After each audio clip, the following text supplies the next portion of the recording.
Cinéma Radio. Ciné-Rire sur Cinéma Radio. Ciné-Rire. Cinéma Radio aime Ghostbusters.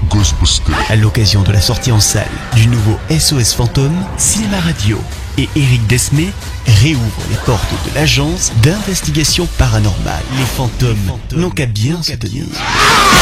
There's something strange in your neighborhood. Who you gonna call? Ghostbusters!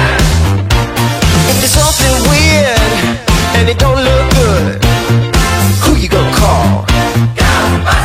Pour cette première chronique de Ciné-Rire spéciale SOS Fantôme, on va parler aujourd'hui de la nouvelle formule de la saga, à savoir le film Ghostbusters réalisé par Paul Feig et sorti le 9 juillet 2016 aux USA et le 10 août en France. Je vais bosser votre vie là derrière de fantômes, le tien et surtout le tien. Longtemps annoncé comme un troisième volet, avec les acteurs de l'ancienne équipe passant le relais à un casting plus jeune, le projet évolua ensuite pour devenir aujourd'hui un reboot de la saga. Et l'arrivée de Paul Feig à la réalisation va définitivement différencier cette nouvelle version des deux premiers volets, dans le sens que comme les autres films du cinéaste, l'équipe des 4 Ghostbusters sera entièrement féminine. Décision qui déclenchera bêtement la colère des geeks, fans du premier film, et surtout très peu ouverts à la diversité quand il est question de leurs œuvres préférées. Cette chose vous hantera chaque nuit. Qui que nous soyons, aucun de nous ne devrait affronter une telle force maléfique. Sauf vous les filles, je crois que vous vous en sortirez.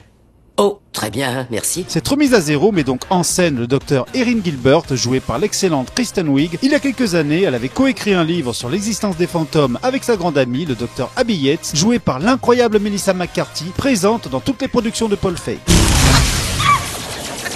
Oh, c'est pas vrai. Oh, c'est mardi gras là-dedans. Mais l'insuccès du livre brisera l'amitié entre les deux collègues et Erin deviendra une éminente professeure de physique à Columbia. Quelques années plus tard, celle-ci apprend qu'Abby souhaite ressortir le livre. En effet, cette dernière continue à faire des recherches sur le paranormal avec sa nouvelle associée, l'excentrique Gillian Osman. Elle est jouée par une nouvelle comique de l'émission Saturday Night Live, Kate McKinnon. Ce beau bébé, je l'appelle le fantomacheur. La technologie de l'hololaser aspire le fantôme et le neutralise direct. Allez, tu te mets vite en piste et tu nous sors le grand jeu. Tu sais que tu me fais flipper. Je pense que c'est important que tu le saches. Pour que son ancien ami accepte d'annuler la sortie du livre, Erin est obligée d'aider les deux illuminés à attraper un fantôme dans une séquence ressemblant beaucoup à la scène d'ouverture du premier film. Bonjour, Erin Gilbert, docteur en physique des particules. J'en avais partout, des pieds à la tête, même dans les plis. Et ça part pas comme ça. Mais devant la recrudescence de phénomènes inexpliqués dans tout New York, le trio décide d'ouvrir une entreprise de chasseuses de fantômes aidée par un véhicule et des gadgets que nous connaissons bien, permettant la capture des spectres. Nous avons consacré nos vies à l'étude des phénomènes paranormaux. Et voilà que les cas se multiplient un peu partout. Les gens ont besoin de nous, on nous réclame. Gillian, tu es ingénieur de très haut niveau. Oh! Erin, en physique quantique, personne ne t'arrive à la cheville.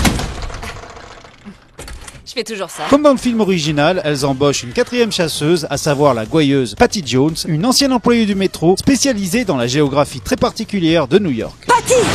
Bouge pas! T'as une espèce de gros... Non, je suis fatigué. Non. Je vais sortir tranquillement. Qu'est-ce que vous dites de ça? Je crois pas que ce soit une bonne idée. Non, je vais sortir. Surtout, n'énervez pas le fantôme. Vous êtes sérieux? Elle est jouée par Leslie Jones, une comique très populaire aux USA qui fut récemment victime d'une immonde campagne sexiste et raciste sur Twitter, la poussant finalement à quitter le réseau social. Bon, alors là, je sais pas si c'est du racisme ou de la misogynie, mais je suis en pétard, ça y est. Mais elle engage également Kevin afin de devenir le réceptionniste de la société. Bonsoir, je viens pour le poste de réceptionniste. Salut! Vous êtes pris. T'as vu comme tu transpires? Et l'unique mâle de l'équipe n'est pas n'importe qui, puisqu'il est joué par l'Avenger Chris Hemsworth, qui s'amuse beaucoup avec un rôle de bonnet sexy à milieu du rigide Thor. Kevin, tu peux répondre au téléphone? Non, il est dans l'aquarium. Celui qui est sur ton bureau. Ah, celui-là?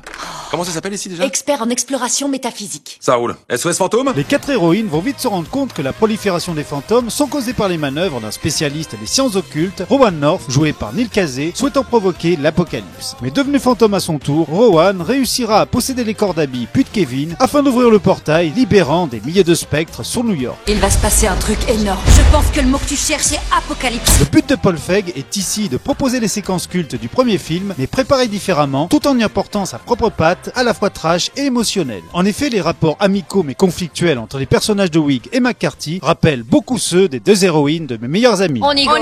Ah, Oh, non, tu voulais? Pardon, non, c'est toi. Non, La je te prochaine laisse fois, faire. si tu veux, ce sera toi. Le film étant déjà sorti aux USA, le retour du public pour cette nouvelle version semble globalement positif. Et ce, même s'il est fort probable qu'à terme, son impact soit beaucoup moins important que le premier épisode. Il faut dire qu'en 1984, les blockbusters mélangeant la comédie et le fantastique n'existaient quasiment pas, alors alors qu'en 2016, il en sort pratiquement un par semaine. Cependant, l'impact de l'imagerie SOS Fantôme ainsi que le charisme des héroïnes semble réellement stimuler l'imagination des jeunes spectateurs et spectatrices, comme le fit à l'époque le premier film pour notre génération. J'ai demandé à Kevin de nous proposer quelques idées de logo pour notre com. Oh, j'ai peur que ce soit pas très bon pour notre image. Si ce sont les seins qui ne conviennent pas, je peux les faire plus gros.